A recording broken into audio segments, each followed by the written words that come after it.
नमस्कार दोस्तों, मैं लालचंद सैनी गुरुसन क्लासेज के यूट्यूब चैनल पर आपका हार्दिक स्वागत।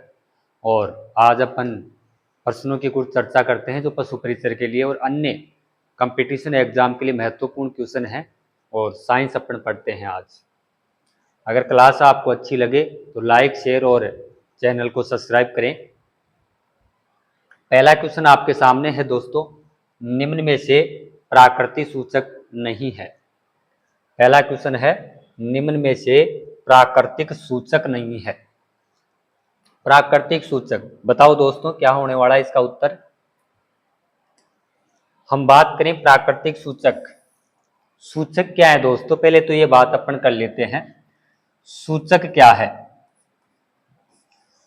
इंडिकेटर, इंग्लिश में कहते हैं इंडिकेटर। सूचक ऐसे पदार्थ जो अम्ल और क्षारकता को बताते हैं वो क्या कहलाते हैं दोस्तों? सूचक कहलाते हैं। ऐसे पदार्थ जो किसको बताते हैं? अम्लता और किसको बताते हैं? क्षारकता के बारे में बताते हैं, उन्हें अपन क्या कहते हैं? सूचक कहते हैं। ये अम्ल है, ये क्षार है, इसकी हमें जो जानकारी देते हैं उन्हें क्या कहते हैं? सूचक कहते हैं। ये अम्ल है, क्षार है, तो ये जो अपने जानकारी देंगे ऐसे पदार्थों को अपन क्या कहते हैं? सूचक कहते हैं। सूचक दोस्तों दो प्रकार के होते हैं। कितने प्रकार के होते हैं? सूचक दो प्रकार का होता है। एक होता है प्राकृतिक, एक कौन सा होता है दोस्तों? प्राकृतिक। और दूसरा होता है कौन सा? संश्लेषित या कृत्रिम कह सकते हैं दोस्तों, कृत्रिम।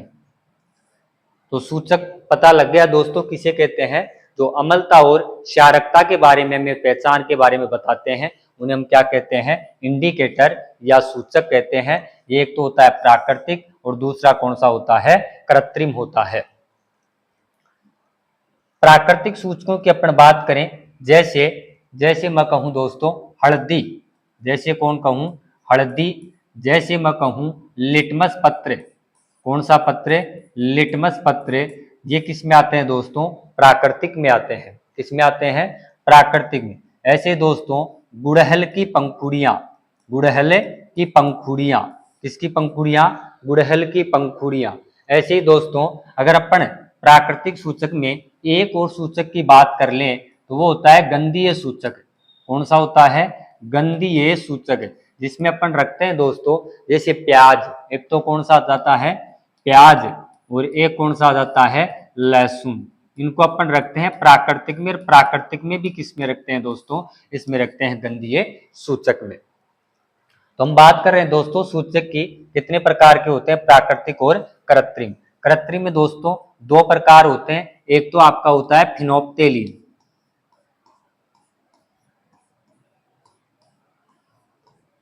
एक तो होता है कौन सा? फिनोप्टेलिन। दूसरा दोस्तों होता है वो कौन सा? Methyl orange, methyl orange. ये दोस्तों होते हैं कृत्रिम, या इसको कहते हैं संश्लेषित। जो मानव द्वारा निर्मित होते हैं उन्हें अपन कृत्रिम या संश्लेषित कहते हैं। जो प्रकृति से हमें प्राप्त होते हैं उनको अपन क्या कहते हैं? प्राकृतिक कहते हैं। तो हल्दी, लिटमस पत्र, गुड़हल, लाल पत्ता गोभी, इसमें प्राकृतिक में कौन आ जाएगा? लाल पत्ता गोभी। और गंधक में अपन बात करें तो कौन आ जाएगा? प्याज और लहसुन आ जाते हैं। दोस्तों पता लग गया सूचक किसे कहते हैं। तो निम्न में से प्राकृतिक सूचक नहीं आपको बताना है। तो देखो दोस्तों लिटमस पत्र कौन सा है? लिटमस पत्र। तो ये तो कौन से प्रकार का होता है? प्राकृतिक होगा। गुड़हल की पंखुड़ियां कैसा होगा? प्राकृतिक होगा। मेथिल ऑरेंज, हाँ दोस्तों कौन सा है? तीसरा आपका उत्तर रहेगा कौन सा? Methyl orange. और हल्दी, हल्दी कैसा होगा? प्राकृतिक। तो ये जो होगा वो कैसा होता है? कृत्रिम होगा। बाकी तीनों होते हैं वो कैसे होंगे दोस्तों? वो कौन से होते हैं? वो अपने माने जाते हैं प्राकृतिक। तो आपका उत्तर कौन सा रहने वाला है? तो आपका उत्तर तीसरा रहने वाला है। सॉरी, तीसरा उत्तर आपका रहेगा। उसमें पूछ रहा है कौन सा दोस्तों?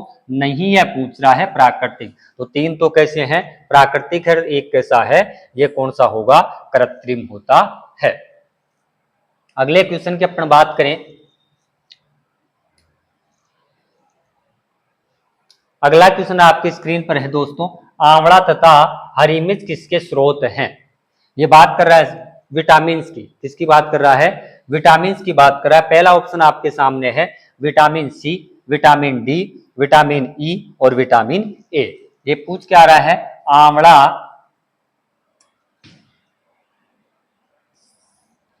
आंवला और हरी मिर्च किसके स्रोत हैं?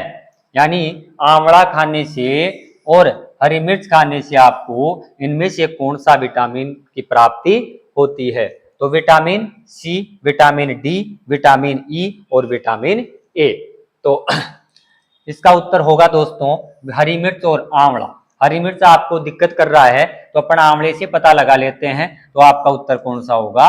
विटामिन सी होता है। विटामिन सी होगा इसका उत्तर। कौन सा होगा? Vitamin C. हरी मिर्च और आंवले किसके स्रोत हैं? तो विटामिन सी। जितने भी खट्टी चीजें होती है, जैसे अपन कहें विटामिन सी, एक तो कौन आ गया दोस्तों? आंवला हो गया, आंवला होता है, और नींबू,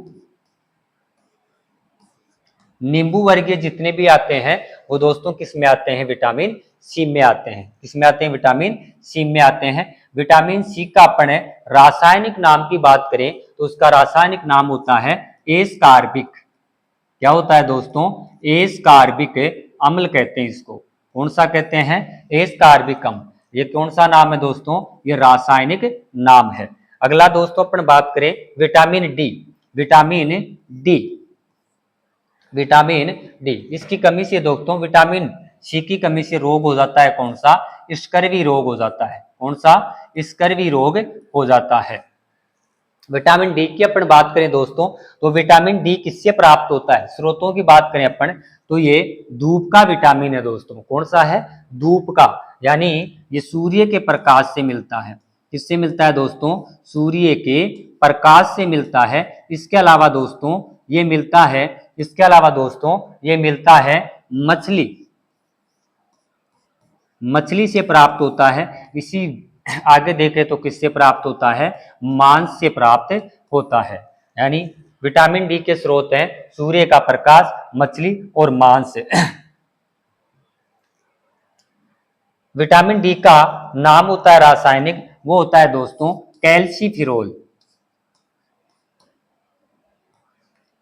कैल्सीफिरोल होता है। विटामिन डी का रासायनिक नाम क्या होता है दोस्तों? कैल्सीफिरोल होता है। अगला है विटामिन ई। विटामिन ई की अपन बात करें तो इसकी प्राप्ति होती है सोयाबीन। क्या होता है दोस्तों? सोयाबीन। और अंकुरित जो बीज होते हैं दोस्तों, क्या होते हैं? अंकुरित जो बीज होते हैं उनसे कौन मिलता है? Vitamin E.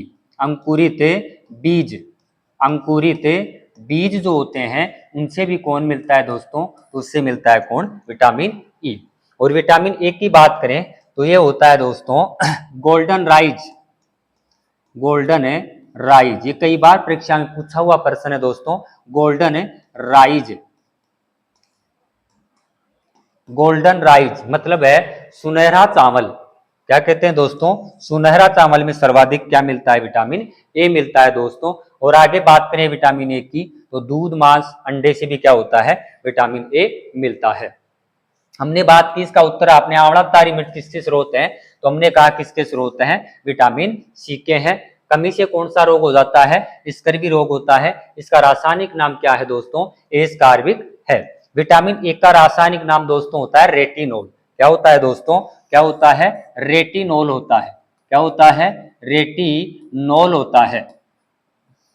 विटामिन बी की अपन बात करें तो इसका रासायनिक नाम होता है थायमीन होता है दोस्तों। क्या होता है? थायमीन होता है। क्या होता है? थायमीन। सी की अपन ने बात की तो क्या होता है दोस्तों? एस्कार्बिक होता है। और डी की अपन ने बात की तो क्या होता है दोस्तों? कैल्सीफिरोल होता है। क्या होता है? कैल्सीफिरोल। और विटामिन ई की अपन बात करेंगे तो इसका रासायनिक नाम दोस्तों होता है टोकोफिरोल। क्या होता है दोस्तों? टोकोफिरोल होता है।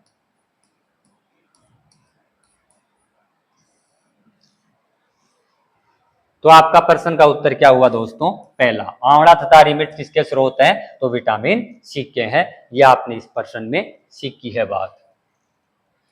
आगे प्रश्न की अपन बात करें, अगला प्रश्न आपकी स्क्रीन पर है। देखो दोस्तों, क्या आपके हिसाब से उत्तर होना चाहिए? मायोपिया से ग्रसित व्यक्ति के उपचार में कौन सा लेंस काम में लेते हैं? मायोपिया क्या है दोस्तों? मायोपिया है। मायोपिया से ग्रसित व्यक्ति के उपचार में कौन सा लेंस काम में लेते हैं?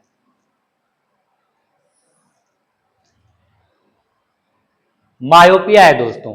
अगर अपन बात करें मायोपिया से ग्रसित व्यक्ति के उपचार में कौन सा लेंस काम में लेते हैं, यहां पर किसकी बात हो रही है दोस्तों? लेंस की बात हो रही है।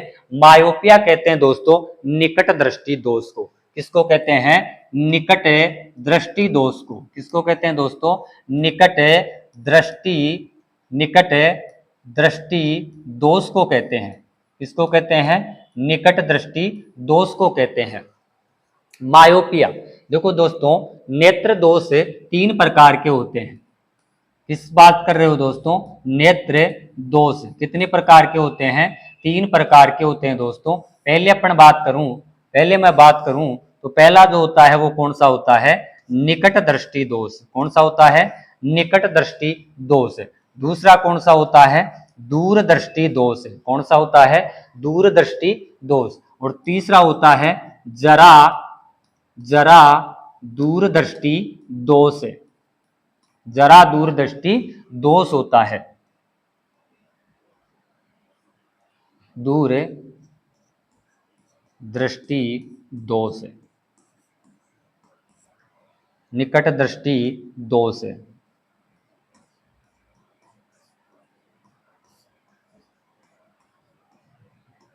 देखो दोस्तों, नेत्र दोष कितने प्रकार के हो गए? 3। पहला कौन सा होता है? निकट। दूसरा कौन सा होता है? दूर। तीसरा कौन सा होता है? जरा दूरदृष्टि दोष। इसे कहते हैं निकट दूरदृष्टि दोष। अगर मैं बात करूं तो इसे इंग्लिश में कहते हैं मायोपिया। और यही प्रश्न आपसे क्या पूछा गया है कि मायोपिया से ग्रसित कौन से दोष से ग्रसित है व्यक्ति? निकट दृष्टि दोष। देखो दोस्तों, निकट दृष्टि दोष होता क्या है कि निकट दृष्टि, आपको यहां से याद करना है, विपरीत चलते हैं दोस्तों। जैसे मैं कहूं निकट दृष्टि, तो निकट दृष्टि तो क्या होगी दोस्तों? शार्प होगी। क्या होगी? शार्प होगी। तो फिर दोस्तों दोष किसका होगा? तो दोष दोस्तों किसका होता है? दूर का होता है। किसका होगा? दूर का होगा। मेरी बात समझने की कोशिश करना कि निकट दृष्टि दोष, निकट तो साफ दिखाई देता है, तो फिर दूर का क्या होता है दोस्तों? कम दिखाई देता है। उसे कहते हैं निकट दृष्टि दोष। कहने का मतलब यहां से इसको काटना है यूं और कहना है निकट दृष्टि तो कैसी होगी? साफ होगी। और दोष कौन सा होगा? दूर का होता है। इसमें आ जाओ दोस्तों, दूरदृष्टि, यहां से 2 टुकड़े करने हैं और बताना है दोस्तों दूरदृष्टि तो कैसी होगी? तो आप बताओगे गुरुजी साफ होगी। क्या होगी? साफ। दूरदृष्टि तो इसमें क्या होती है? साफ होती है। दोष कौन सा होता है दोस्तों? तो दोष कौन सा होगा? वो होगा कौन सा? निकट का होगा। किसका होगा दोस्तों? निकट का होगा। नाम के विपरीत इसके क्या है दोस्तों? कार्य है। इसमें दोनों ही दृष्टि क्या होती है दोस्तों? दोनों ही दृष्टि क्या होती है? खराब होती है, या दोनों ही दोष पाए जाते हैं। यहां तक आप समझ गए होंगे दोस्तों, निकट दृष्टि दोष किसे कहते हैं? जिसमें निकट की दृष्टि तो क्या होती है? साफ है, और दूर की क्या होता है? दोष, यानी दूर स्पष्ट दिखाई नहीं देता है। दूरदृष्टि तो क्या होती है? साफ, लेकिन दिखाई क्या नहीं देता है? वो निकट की वस्तु से दिखाई नहीं देती है। जरा दूरदृष्टि दोष में क्या होता है दोस्तों? उसमें दोनों ही दृष्टियां क्या हो जाती है? खराब हो जाती है। यहां तक आप बात समझ गए होंगे। अब अपन आते हैं दोस्तों, अपना क्वेश्चन क्या था? मायोपिया से ग्रसित व्यक्ति के उपचार में कौन सा लेंस काम में लेते हैं? तो दोस्तों आपको इसको रटने की जरूरत नहीं है। अगर मैं आपसे बात करूं, इन दोषों को जितने भी आपको लेंस पूछता है तो आपको 2 ही शब्दों में याद रखना है। हमने कहा गुरुजी एक होता है कौन सा? निकट। एक होता है कौन सा? निकट दृष्टि दोष। और दूसरा कौन सा होता है गुरुजी? दूरदृष्टि दोष होता है। और एक होता है दोस्तों दोनों होता है। आप है, हमने कहा देखो उत्तल लेंस अवतल लेंस, द्विफोक्सी लेंस और बेलनाकार लेंस। दोस्तों इसमें कितने शब्द हैं? 3 शब्द हैं। इसमें कितने हैं? 2 हैं। तो निकट में 3 है, दूर में कितने शब्द हैं दोस्तों? 2 है। इनमें उत्तल में कितने हैं? 3 है। अवतल में कितने हैं? तो 4 है। तो दोस्तों जिसमें ज्यादा शब्द हैं उसके साथ ज्यादा को बैठा देना है, अपना उत्तर सही हो जाएगा। निकट दृष्टि दोष के निवारण के लिए अपन लेते हैं कौन सा? अवतल लेंस लेते हैं। कौन सा लेंस लेते हैं दोस्तों? अवतल लेंस लेते हैं। और दूर में शब्द कम है तो यहाँ पर आ जाएगा कौन सा दोस्तों? उत्तल आ जाएगा।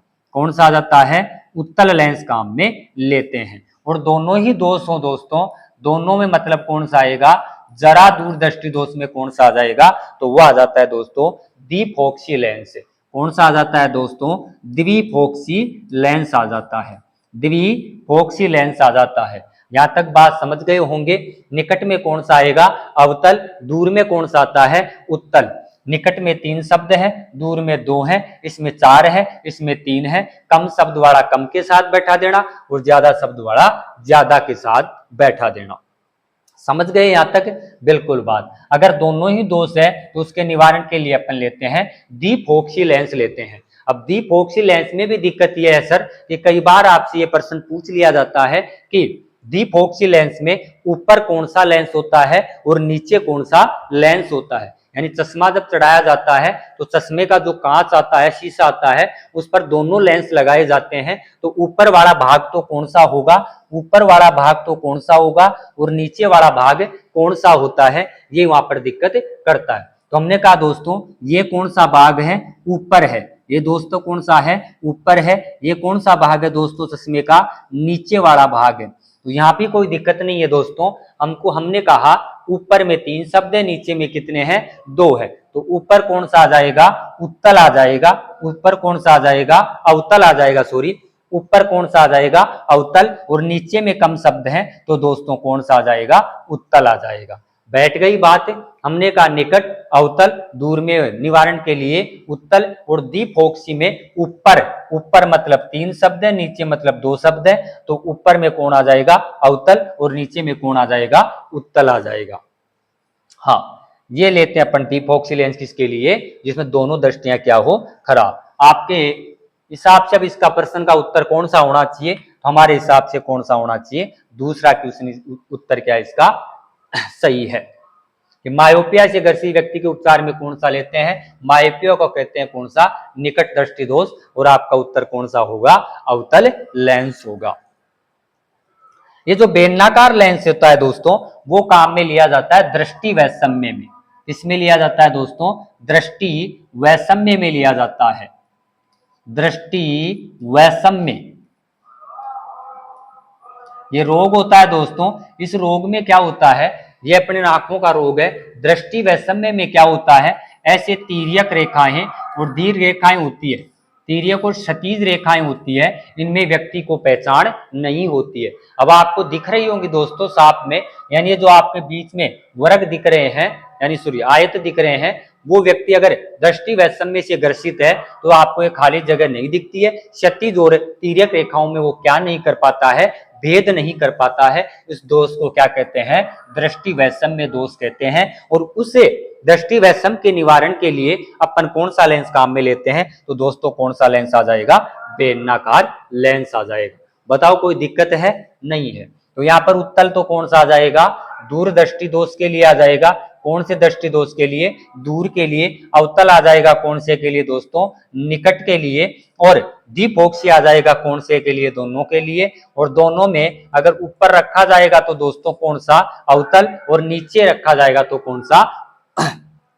उत्तल।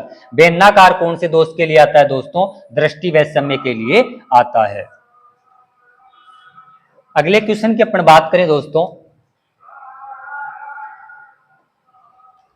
निम्नलिखित में से किस में रासायनिक ऊर्जा विद्युत ऊर्जा में बदल जाती है? अपन को बताना है निम्नलिखित में से किस में रासायनिक ऊर्जा विद्युत ऊर्जा में बदल जाती है। देखो दोस्तों, ऊर्जा की अपन बात करें तो ऊर्जा कभी भी ना तो बनाई जा सकती है और ना ही कभी खत्म होती है। ऊर्जा एक नियम चलता है, उसे अपन कहते हैं ऊर्जा संरक्षण का नियम। क्या कहते हैं? ऊर्जा संरक्षण का नियम कहते हैं। और ये नियम ये कहता है कि ना तो ऊर्जा की उत्पत्ति होती है और ना ही समाप्त की जा सकती है। ऊर्जा को हम केवल क्या कर सकते हैं, रूपांतरण कर सकते हैं दोस्तों। क्या कर सकते हैं, रूपांतरण कर सकते हैं। रूपांतरण का मतलब एक रूप से दूसरे रूप में उसे बदल सकते हैं। जैसे हम कहें कोई बांध है दोस्तों, क्या है, कोई बांध है। बांध में अगर कोई पानी भरा हुआ है और पानी ठहरा हुआ है तो हम जानते हैं उसमें कौन सी ऊर्जा होगी, स्थितिज ऊर्जा।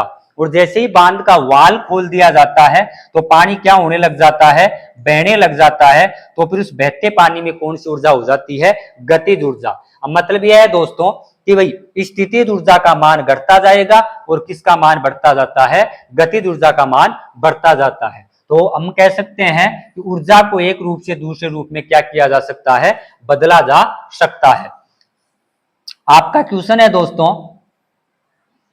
निम्नलिखित में से किस में रासायनिक ऊर्जा, किसकी बात कर रहा है दोस्तों, रासायनिक ऊर्जा को विद्युत ऊर्जा में बदल जाती है। तो दोस्तों देखो, डायनेमो, अगला है दोस्तों बैटरी, विद्युत हीटर और लाउड स्पीकर। ये बात कर रहा है दोस्तों रासायनिक ऊर्जा की। और अगर मैं बात करूं तो जो डायनेमो अपना होता है जनित्र, डायनेमो होता है वो रासायनिक को नहीं बदलता है दोस्तों, वो किसको बदलता है, वो यांत्रिक ऊर्जा को बदलता है।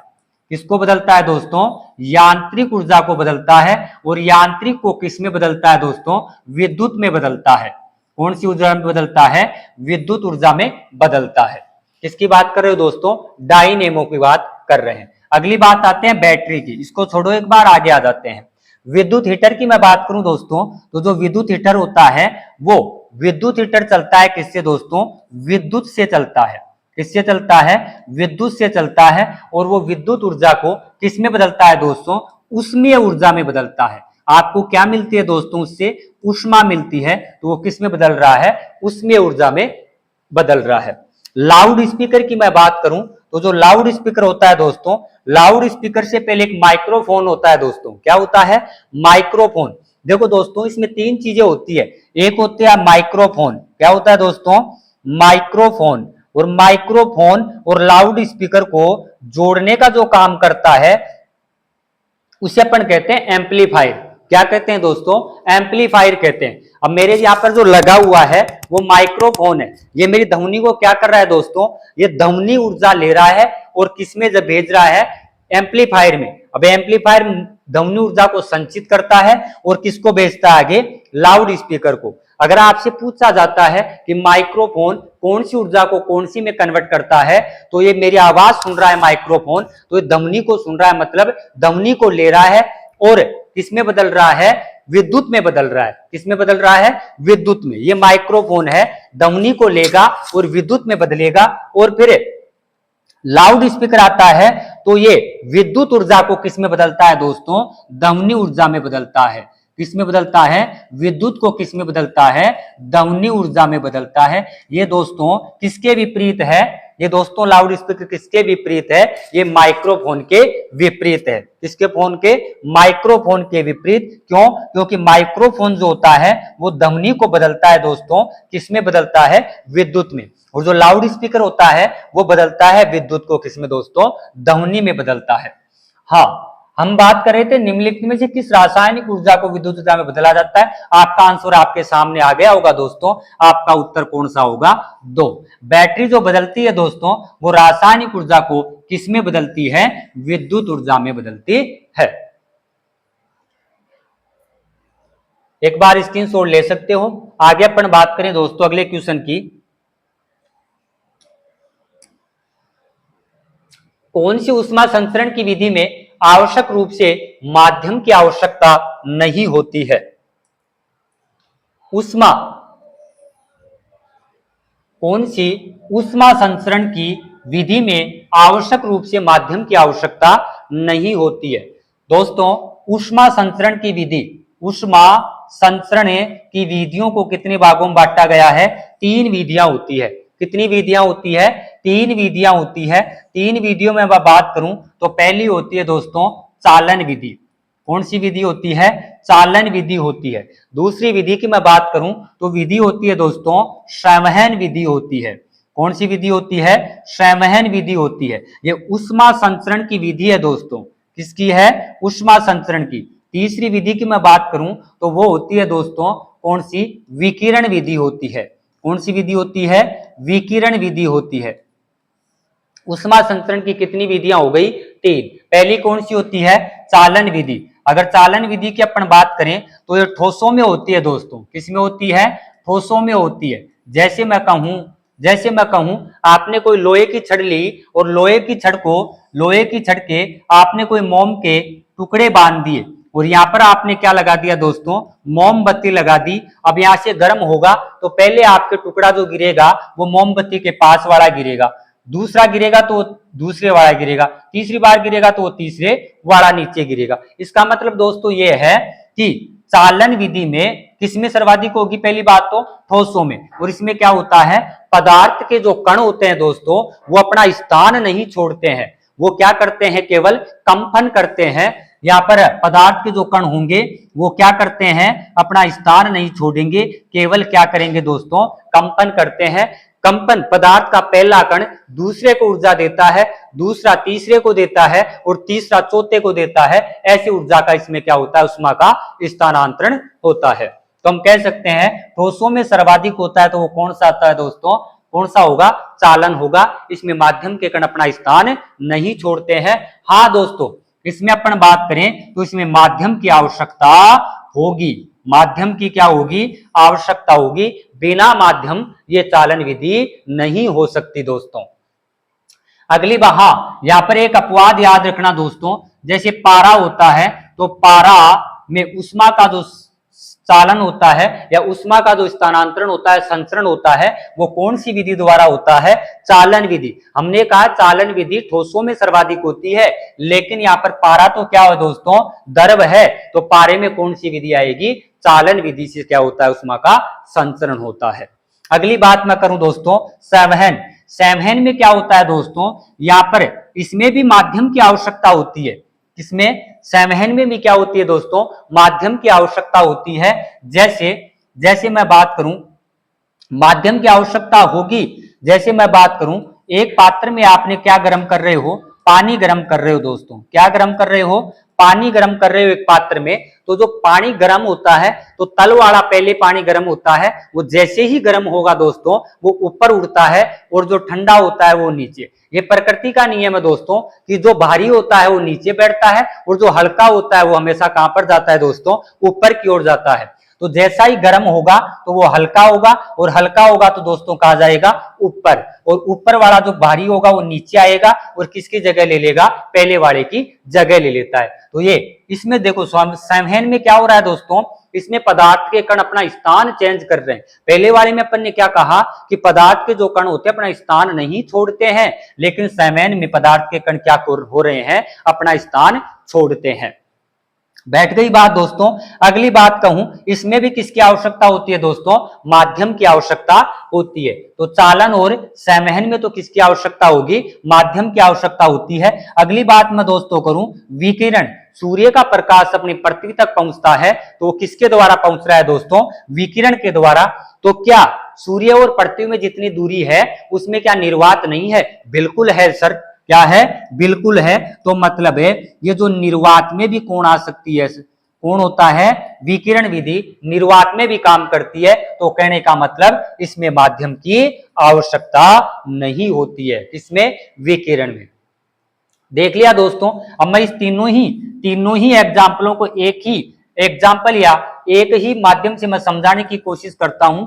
जब आप किसी पात्र में पानी को गर्म कर रहे हैं, किसको गर्म कर रहे हैं? पानी को गर्म करते हैं तो दोस्तों तीनों घटनाएं होती है। अगर आप किसी पात्र में पानी को गर्म कर रहे हैं तो पात्र का गर्म होना कौन सी विधि से हो रहा है दोस्तों? चालन विधि से। कौन सी विधि से? चालन विधि से। और पानी का गर्म होना कौन सी विधि से होगा दोस्तों? वो होगा संवहन विधि से।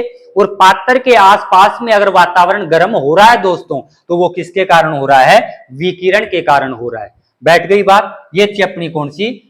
चालन या संचरण, ऊष्मा की संचरण विधियां। अब आपको उत्तर देना है दोस्तों, इसका उत्तर क्या होने वाला है, कौन सी उष्मा संचरण की विधि में आवश्यक रूप से माध्यम की क्या नहीं होती है दोस्तों, आवश्यकता नहीं होती है। तो आपका उत्तर कौन सा जाएगा दोस्तों, विकिरण जाएगा। अगला क्वेश्चन आता है दोस्तों, कोयला जिसमें कार्बन की सर्वाधिक प्रतिशतता होती है। सामने आपके क्वेश्चन है, आपको उसका उत्तर बताना है दोस्तों। कोयला जिसमें कार्बन की सर्वाधिक प्रतिशतता होती है। अगर मैं बात करूं दोस्तों, कार्बन की मात्रा के आधार पर, किसकी मात्रा के आधार पर, कार्बन की मात्रा के आधार पर कोयला जो होता है दोस्तों, कोयला जो होता है वो कितने भागों में बटा होता है, चार प्रकार होते हैं दोस्तों। कितने होते हैं, 4 प्रकार होते हैं।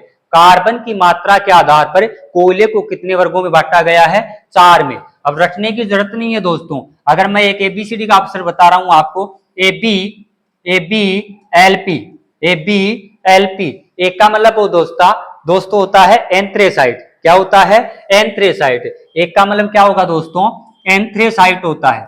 क्या होता है, एंथ्रेसाइट होता है। बी का मतलब दोस्तों होता है बिटूमिनस। क्या होता है दोस्तों, बिटूमिनस। एल का मतलब होता है दोस्तों लिग्नाइट। क्या होता है, लिग्नाइट। और पी का मतलब होता है दोस्तों पीट। तो कार्बन की मात्रा के आधार पर, कार्बन की मात्रा के आधार पर कोयले को कितने भागों में बांटा है, 4 प्रकार होते हैं दोस्तों। पहला कौन, ए बी एल पी। एक का मतलब एंथ्रेसाइट, बी का मतलब बिटूमिनस, एल का मतलब लिग्नाइट और पी का मतलब दोस्तों क्या होता है, पीट होता है। अगर अपन बात करें तो मैंने आपको क्रम से बताया दोस्तों, कार्बन की सर्वाधिक मात्रा होती है दोस्तों किसमें, एंथ्रेसाइट में, और वो होती है दोस्तों 92 से 94% होती है। यानी एंथ्रेसाइट कोयले में कार्बन की कितनी मात्रा होती है, 92 से 94% होती है दोस्तों। कितनी होती है, 92 से 94% होती है। किसमें होती है दोस्तों, एंथ्रेसाइट में होती है।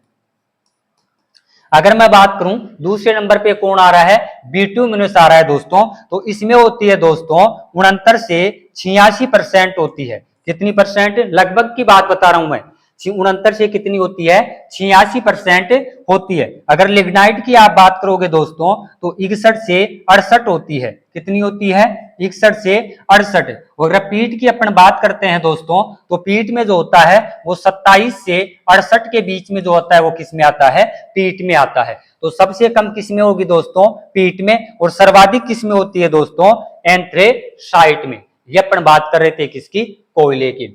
अब आपका आंसर आ जाना चाहिए, कोयला जिसमें कार्बन की सर्वाधिक मात्रा परसेंट होती है। तो आपका उत्तर कौन सा होगा दोस्तों, 4 नंबर ऑप्शन सही रहेगा।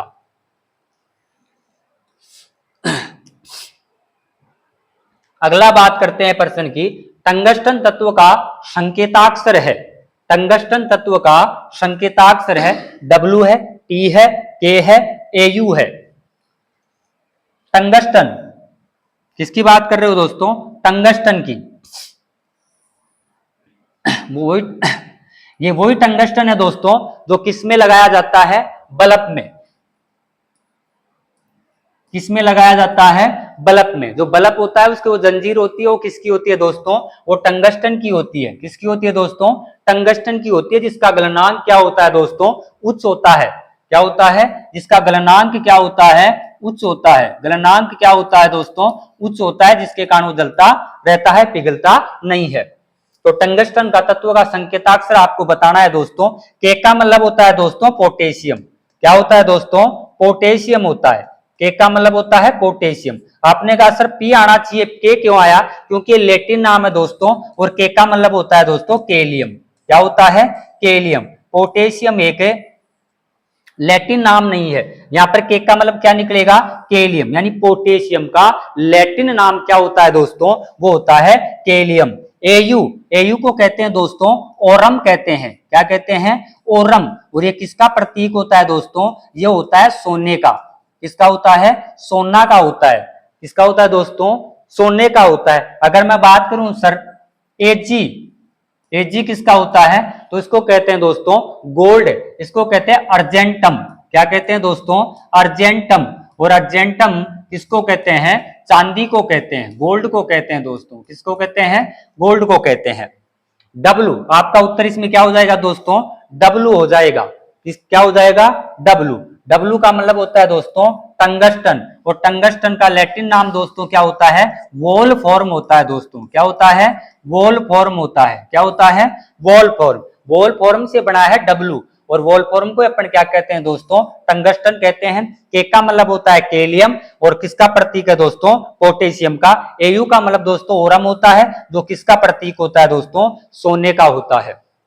एजी का मतलब होता है दोस्तों अर्जेंटम, जो किसका होता है दोस्तों? चांदी का। किसका होता है? चांदी का होता है दोस्तों। लेड, शीशे का अपन बात करें दोस्तों, लेड, लेड का प्रतीक होता है दोस्तों पीबी। क्या होता है? पीबी। ये होता है दोस्तों, इसको कहते हैं लैटिन नाम में प्लम्बम कहते हैं दोस्तों। क्या कहते हैं? प्लम्बम। शीशे का जो प्रतीक होता है पीबी, और इसका जो प्रतीक होता है दोस्तों वो पीबी होता है। इसको कहते हैं कौन सा? प्लम्बम कहते हैं। बैठ गई बात दोस्तों। आपका उत्तर कौन सा आ जाएगा? पहला उत्तर क्या रहेगा? सही रहेगा। अगला प्रश्न है, कैल्शियम हाइड्रोक्साइड कहलाता है दोस्तों। कैल्शियम हाइड्रो ऑक्साइड कहलाता है। कैल्शियम हाइड्रो ऑक्साइड कहलाता है। किसे कैल्शियम हाइड्रोक्साइड? कहने का मतलब ये कैल्शियम हाइड्रोक्साइड का आपको बताना है किसको कहते हैं। बुझा हुआ चूना कहलाता है, बिना बुझा हुआ चूना कहलाता है, नीलात होता है, इनमें से कोई नहीं कहलाता है।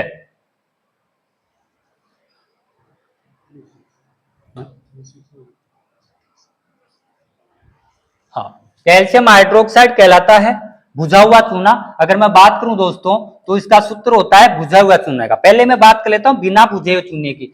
बिना बुझा हुआ चूना का सूत्र होता है CaO। इसको कहते हैं दोस्तों कैल्शियम ऑक्साइड। क्या कहते हैं? Calcium oxide. चूना आता है, क्या आता है दोस्तों? चूना। और हम इसको ले जाकर कड़ियों करते हैं, सफेदी करते हैं, तो वहां पर किसमें मिला देते हैं? H2O में मिला देते हैं। किसमें मिला देते हैं? H2O मतलब जल में मिला देते हैं, और ये बन जाता है दोस्तों क्या? CaOH2।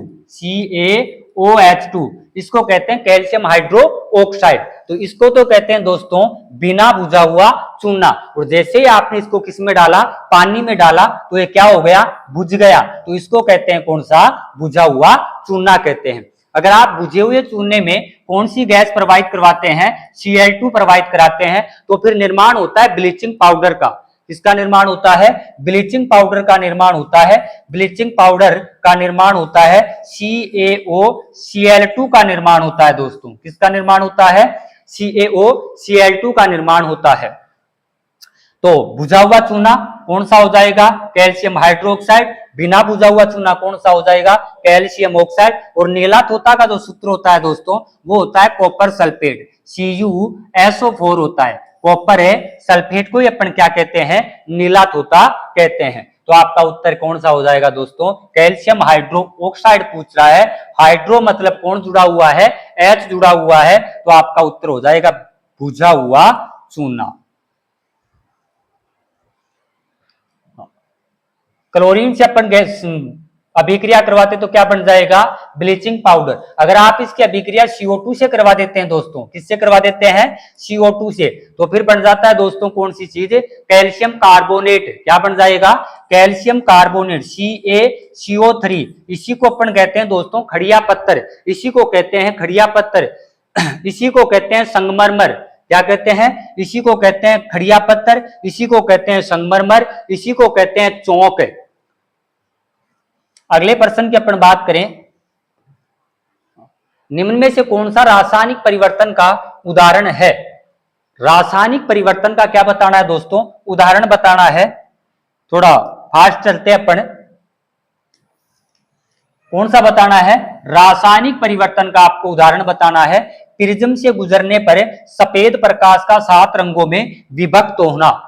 प्रिज्म से गुजरने पर सूर्य के प्रकाश में कितने रंग होते हैं दोस्तों? 7 रंग होते हैं। विबग्योर VIGBYOR विबग्योर 7 रंग होते हैं। इन 7 रंगों का यानी सफेद रंग का कितने रंगों में बदलना? 7 रंगों में। अगर आप इसको प्रिज्म से गुजारते हैं आप इसको प्रिज्म से गुजारते हैं तो यहाँ पर आपको कितने रंग मिलेंगे? 7। लेकिन मैं इसी प्रिज्म को उल्टा कर दूं, मैं इसी प्रिज्म को क्या कर दूं दोस्तों? उल्टा कर दूं तो वापस आपको यहाँ पर कौन सा रंग मिल जाएगा? सफेद मिल जाएगा। इसका मतलब ये हुआ दोस्तों कि सफेद था और सफेद आपको मिल गया, तो ये तो कौन सा परिवर्तन हो गया? ये तो आपका कौन सा परिवर्तन हो गया दोस्तों? भौतिक परिवर्तन हो गया। सब्जियों को पकाने पर उनका मुलायम हो जाना, अगर सब्जी को आप पका दोगे तो वापस से अगर वो मुलायम हो गई तो वापस उसको सख्त कर सकते हैं क्या? बिल्कुल नहीं सर, नहीं कर सकते। गीली मिट्टी का सूखने पर भंगुर हो जाना, गीली मिट्टी है सूखेगी भंगुर, वापस गीला कर दो वापस हो जाएगी। नमक का पानी में घुलना, आप नमक को पानी में घोलने के बाद में पानी को गर्म करोगे तो नमक एक तरफ और पानी एक तरफ यानी अलग कर सकते हैं, तो आपका उत्तर कौन सा जाएगा दोस्तों? इसमें आपका उत्तर हो जाएगा कौन सा? दूसरा। अगला क्वेश्चन है, एक समतल दर्पण में 2 मीटर ऊंचाई की वस्तु का पूर्ण प्रतिबिंब देखने के लिए दर्पण की न्यूनतम ऊंचाई कितनी होनी चाहिए? समतल दर्पण की बात कर रहा है दोस्तों, किसकी बात कर रहा है? समतल दर्पण की बात कर रहा है। ये आपके सामने कौन सा दर्पण है? समतल दर्पण है। कौन सा दर्पण है? समतल दर्पण है। समतल दर्पण के सामने आपने कोई 5 मीटर की वस्तु रखी है दोस्तों। कितनी रखी है? 5 मीटर की वस्तु रखी है, तो आपको भी वो कितनी मीटर की दिखाई देगी? 5 मीटर की। अगर दोस्तों आप समतल दर्पण के सामने 5 मीटर दूरी पर खड़े हैं, कितनी दूरी पर? 5 मीटर, तो आपका प्रतिबिंब भी कितनी दूरी पर आपको दिखाई देगा? 5 मीटर दूरी पर दिखाई देगा। एक समतल दर्पण में 2 मीटर ऊंचाई की वस्तु का पूर्ण प्रतिबिंब देखने के लिए दर्पण की न्यूनतम ऊंचाई कितनी होनी चाहिए? एक बात याद रखना दोस्तों, यहां पर जब दर्पण किसकी कर रहे हो? आप समतल की बात कर रहे हो, तो समतल दर्पण में अपना पूर्ण प्रतिबिंब देखने के लिए कौन सा प्रतिबिंब है? पूर्ण प्रतिबिंब देखने के लिए दर्पण का या अपनी ऊंचाई का दर्पण कितना होना चाहिए? आधा होना चाहिए। कितना होना चाहिए? आधा होना चाहिए। कितना होना चाहिए? आधा।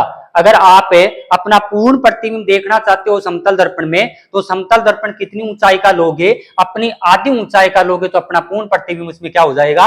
बन जाएगा। तो आपका उत्तर क्या होगा दोस्तों? इसमें 2 मीटर है तो इसका आधा करेंगे तो कितना हो जाएगा? 1 मीटर। तो कितना दर्पण लेना पड़ेगा आपको? 1 मीटर। देखने के लिए दर्पण की न्यूनतम ऊंचाई कितनी होगी दोस्तों? 1 मीटर होगी। दर्पण 2 प्रकार के होते हैं दोस्तों, एक होता है गोलीय दर्पण, एक होता है समतल दर्पण। ये बात कर रहे थे अपन किसकी? समतल दर्पण की। जितनी दूरी पर है समतल दर्पण के सामने, जितनी दूरी पर बिंब रखा है उतनी दूरी पर कौन बनता है दोस्तों? प्रतिबिंब बढ़ता है। जितना ऊंचा प्रतिबिंब होता है उतना ही कौन बनता है दोस्तों? उतना ही कौन बनता है? प्रतिबिंब बनता है। जितनी वेग से आप प्रतिबिंब के सामने जाओगे उतने टू वेग से आपको प्रतिबिंब आता दिखाई देगा। अगर आप v वेग से दौड़कर आ रहे हो दर्पण के सामने, तो आपका जो प्रतिबिंब है वो 2 वेग से दौड़ता हुआ दिखाई आपको देगा। अगली प्रश्न की बात अपन कर लेते हैं। लाउड स्पीकर में ऊर्जा परिवर्तन होती है, ये मैंने आपको बता दिया है दोस्तों, आपको आ जाना चाहिए ये प्रश्न। लाउड स्पीकर यांत्रिक से विद्युत में ऊर्जा में, यांत्रिक से ध्वनि ऊर्जा में, विद्युत से किसमें? ऊर्जा में, विद्युत से ध्वनि ऊर्जा में। तो आपका उत्तर कौन सा हो जाएगा दोस्तों? तीसरा उत्तर हो जाएगा। अगला क्वेश्चन, निम्न में से अदिश राशि है, निम्न में से अदिश राशि है दोस्तों। राशियां 2 प्रकार की होती है, एक होती है अदिश और एक होती है कौन सी? सदिश होती है। आपको बताना है कौन सा। हमने कहा एक तो कौन सी होती है? अदिश होती है, और एक कौन सी होती है? सदिश होती है। नाम से ही पता लग रहा है दोस्तों, अदिश जिसमें दिशा का ज्ञान नहीं होता है, अदिश जिसमें क्या नहीं होता है? दिशा का ज्ञान, और सदिश जिसमें परिमाण के साथ दिशा का बोध होता है उसे कहते हैं कौन सी? सदिश। और जिसमें परिमाण के साथ क्या नहीं होता है? दिशा का बोध नहीं होता है उसे कहते हैं अदिश कहते हैं। बल है, विस्थापन है, चाल है, वेग है। आपका उत्तर अदिश पूछ रहा है दोस्तों, तो बल, अगर आप किसी वस्तु के बल लगाते हो तो वो खिसकती है तो उसमें दिशा का बोध होता है। आपने बल लगाया मतलब परिमाण लगाया और खिसकेगी तो वो क्या हो रहा है? किस ओर खिसक रही है मतलब दिशा का बोध हो रहा है, तो बल तो क्या है? एक सदिश राशि है। विस्थापन भी दोस्तों क्या होती है? सदिश राशि। चाल यहां पर आपका क्या हो जाएगा? उत्तर। चाल एक क्या होती है? अदिश राशि। विस्थापन से देखो दोस्तों, विस्थापन से बनता है वेग। क्या बनता है? वेग। तो वेग भी कैसी होगी? सदिश राशि। वेग से बनता है दोस्तों संवेग। क्या बनता है? संवेग। तो संवेग भी क्या होगी दोस्तों? सदिश राशि होगी। और संवेग से बढ़ता है दोस्तों आवेग। क्या बनता है? आवेग। तो ये कौन सी राशि है दोस्तों? सदिश राशियां। विस्थापन सदिश, वेग सदिश, संवेग सदिश, आवेग सदिश, जिसके आगे वेग जुड़ा हुआ है वो सारी क्या हो जाएंगी? सदिश राशियां हो जाएंगी। चाल है, चाल है। अगर दूरी से कौन बनता है दोस्तों? चाल बनती है। दूरी से कौन बनता है? चाल। तो दूरी दूरी दूरी अदिश राशि है, तो चाल भी कौन सी हो जाएगी? अदिश। वेग कैसी है? सदिश। संवेग कैसी है? सदिश। आवेग कैसी है? सदिश। विस्थापन कैसी है? सदिश। बल कैसी है? सदिश। और बल के आगे जुड़ जाता है दोस्तों कौन सी? आघूर्ण जुड़ जाता है, तो वो कौन सी है दोस्तों? अदिश सदिश राशि है। कौन सी है? सदिश। तीन चीजें याद रखना दोस्तों, एक होता है ऊर्जा, एक होता है दोस्तों ऊर्जा, एक होता है शक्ति, एक होती है शक्ति, और एक होता है कार्य। कार्य, ऊर्जा, शक्ति। कार्य, ऊर्जा, शक्ति, ये तीनों ही जो राशियां होती है दोस्तों वो कैसी होती है? अदिश राशियां होती है। कैसी राशियां होती है? अदिश राशियां होती है। कार्य, ऊर्जा, शक्ति अदिश राशि है। विस्थापन, वेग, संवेग, आवेग सदिश राशियां है। चाल, दूरी, अगर आपसे यहां पर दोस्तों पूछ लेता है कौन? त्वरण, तो त्वरण भी एक कौन सी राशि है दोस्तों? सदिश राशि है। तो आपका उत्तर हो जाएगा कौन सा? चाल है। अगला प्रश्न है, बल का ऐसा ही मात्रक होता है, बल का ऐसा ही मात्रक होता है, तो बल का ऐसा ही मात्रक बताना है। पास्कल आपने सुना है दोस्तों, ये होता है किसका? दाब का, प्रेशर का होता है। न्यूटन होता है वो किसका होता है दोस्तों? ये होता है किसका? बल का। जूल होता है दोस्तों, वो किसका होता है? कार्य का होता है। कार्य ऑप्शन में नहीं आए तो कौन आएगा? ऊर्जा आएगा। कौन आएगा? ऊर्जा। कौन आएगा? ऊर्जा। कार्य, ऊर्जा और ऊष्मा तीनों का मात्रक क्या होता है दोस्तों? जूल होता है। वाट किसका होगा दोस्तों? शक्ति का होता है। किसका होता है? शक्ति का होता है। तो बल का ऐसा ही मात्रक क्या होता है? न्यूटन होता है। ये बल जो न्यूटन है वो किसके बराबर है दोस्तों? तो वो होता है, हम जानते हैं F बराबर है, क्या होता है? ma होता है। m का मतलब द्रव्यमान है, तो यहाँ पर आ जाएगा दोस्तों केजी। केजी को गुणा आगे करोगे त्वरण है, तो यहाँ पर आ जाएगा मीटर प्रति सेकंड स्क्वायर। तो एक न्यूटन बराबर मान आ जाता है कौन सा दोस्तों? केजी इंटू मीटर प्रति सेकंड स्क्वायर आ जाएगा। तो आपका उत्तर कौन सा हो जाएगा? दूसरा। बल का ऐसा ही मात्रक क्या होता है? न्यूटन, जो किसके बराबर है? केजी इंटू मीटर प्रति सेकंड स्क्वायर के बराबर है। एक न्यूटन बराबर है 10 की घात 5 डाइन होता है दोस्तों। क्या होता है? डाइन होता है। एक न्यूटन बराबर है 10 की घात 5 क्या होगा? डाइन होता है। और एक जूल बराबर है 10 की घात 7 अर्ग होता है। क्या होता है? 10 की घात 7 अर्ग होता है। एक न्यूटन बराबर 10 की घात 5 डाइन, और एक जूल बराबर 10 की घात 7 क्या होता है? अर्ग होता है। हमने कहा जूल क्या है, तो जूल किसका मात्रक है? कार्य का मात्रक होता है। अगला प्रश्न, निम्न में से कौन सा तापमान संभव नहीं है? तो ये जो उत्तर आपका होगा इसमें बताओ दोस्तों, इसमें क्या आना चाहिए? निम्न में से कौन सा तापमान संभव नहीं है? देखो माइनस डिग्री सेल्सियस है, सेल्सियस में माइनस में जा सकता है, तो मतलब ये सही है।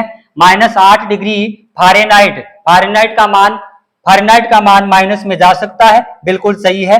माइनस डिग्री केल्विन, तो दो बातें गलत है यहाँ पर, दो बातें गलत है। अगर आपको पता है कि भाई सबके डिग्री लगेगा, सबके डिग्री लगता है, लेकिन केल्विन एक ऐसा होता है जिसके क्या नहीं लगता है? डिग्री नहीं लगेगा। तो पहली बात, अगर ने पकड़ी होगी तो डिग्री देख के इसको गलत कर दिया होगा, और फिर भी नहीं पकड़ी तो जो केल्विन का मान होता है वो कभी भी किस में नहीं लगेगा? माइनस में, यानी ऋणात्मक नहीं होता है। तो आपका उत्तर कौन सा हो जाएगा? 3। केल्विन में डिग्री नहीं लगता है, बाकी सब में क्या लगता है?